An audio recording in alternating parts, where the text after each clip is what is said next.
type locality. In this module, we will discuss about type locality and what is the importance of type locality. First of all, how we can define type locality.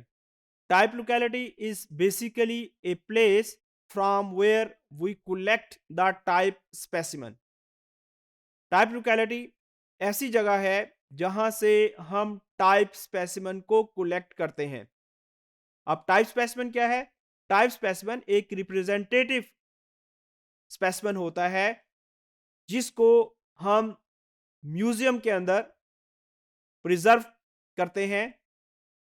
जब किसी animal को हम museum के अंदर preserve कर देते हैं तो उसके साथ बहुत सारी इंफॉर्मेशन भी हम रिकॉर्ड करते हैं. फॉर एग्जाम्पल, उस स्पेसिमेन को किस जगह से कलेक्ट किया, जिस जगह से कलेक्ट किया उसको टाइप लोकेलिटी कहते हैं. इसी तरीके से उस स्पेसिमेन को किस पर्सन ने कलेक्ट किया, यानी नेम ऑफ कलेक्टर, उसके बाद डेट ऑफ कलेक्शन. अब ये तमाम इंफॉर्मेशन जब एक स्पेसिमेन को प्रिजर्व किया जाता है तो उसके साथ रिकॉर्ड की जाती है. एक टाइप लोकेलिटी के अंदर जो पॉपुलेशन होती है उस पॉपुलेशन को हम टोपोटिपिकल पॉपुलेशन कहते हैं. और एक टाइप लोकेलिटी से हम जितने भी स्पेसिमेंस को कलेक्ट करते हैं उन स्पेसिमेंस को हम टोपोटाइप कहते हैं. अब टाइप लोकेलिटी की इंपॉर्टेंस क्या है? टाइप लोकेलिटी, जब हमने किसी भी स्पेसिमेन को कलेक्ट किया तो उसके साथ हमने बहुत सारी इंफॉर्मेशन भी कलेक्ट की. अब अगर किसी वजह से टाइप स्पेसिमेन, खास तौर पर टाइप स्पेसिमेन में जो होलोटाइप है, होलोटाइप क्या है? होलोटाइप ऐसा स्पेसिमेन है जिसकी बेस के ऊपर हमने अपनी डिस्क्रिप्शन लिखनी होती है. फॉर एग्जाम्पल, हमारे पास 10 स्पेसिमेंस हैं. इन 10 स्पेसिमेन में से हम अपनी ओरिजिनल डिस्क्रिप्शन लिखते हुए किसी एक स्पेसिमेन को सिलेक्ट कर लेते हैं और तमाम डिस्क्रिप्शन इस सिंगल स्पेसिमेन की बेस के ऊपर करते हैं. ये स्पेसिमेन होलोटाइप कहलाता है.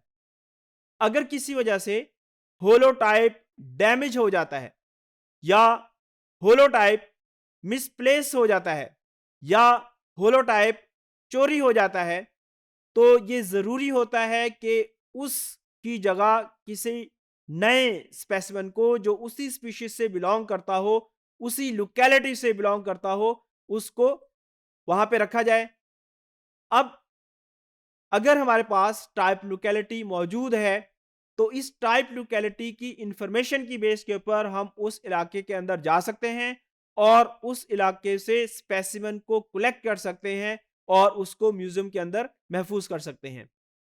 लेकिन अगर जब हमने टाइप स्पेसिमेन म्यूजियम के अंदर सबमिट किया तो हमारे पास अगर टाइप लोकेलिटी की इंफॉर्मेशन मौजूद नहीं है और इन केस हमारी होलोटाइप किसी वजह से डैमेज हो गई या मिसप्लेस हो गई तो अब हम टाइप लोकेलिटी से नया स्पेसिमेन कलेक्ट नहीं कर सकते क्योंकि टाइप लोकेलिटी तो मालूम ही नहीं. अगर टाइप लोकेलिटी मालूम होती तो हम वहां पे जाके नए स्पेसिमेन कलेक्ट कर लेते. लेकिन इस सूरत में क्योंकि हमारे पास टाइप लोकेलिटी मौजूद नहीं है, हम नया स्पेसिमेन कलेक्ट नहीं कर सकते.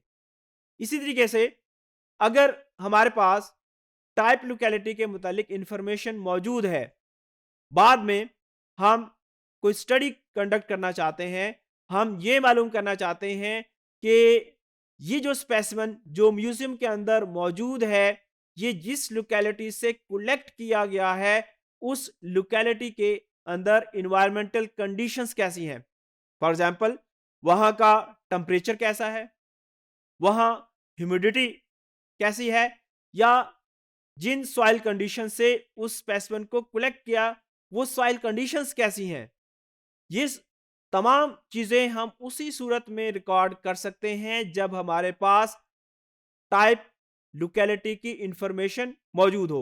अगर टाइप लोकेलिटी की इंफॉर्मेशन मौजूद नहीं है तो फिर हम ये डाटा रिकॉर्ड नहीं कर सकते.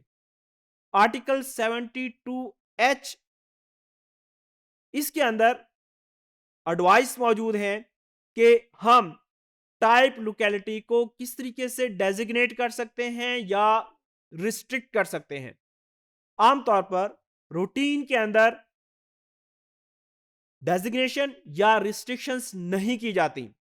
ये सिर्फ उसी सूरत में की जाती हैं जब कोई स्पेशलिस्ट इन्वॉल्व हो, और ख़ास तौर पर ये जो स्पेशलिस्ट है, ये किसी स्पीशीज़ के बारे में या किसी ग्रुप के बारे में रिविजनरी वर्क कर रहा हो, उसको रिवाइज़ कर रहा हो, तो फिर ये पॉसिबल है। अदरवाइज़ आम रूटीन के अंदर इस किस्म की डेज़िग्नेशन या रिस्ट्रिक्शंस नहीं होती।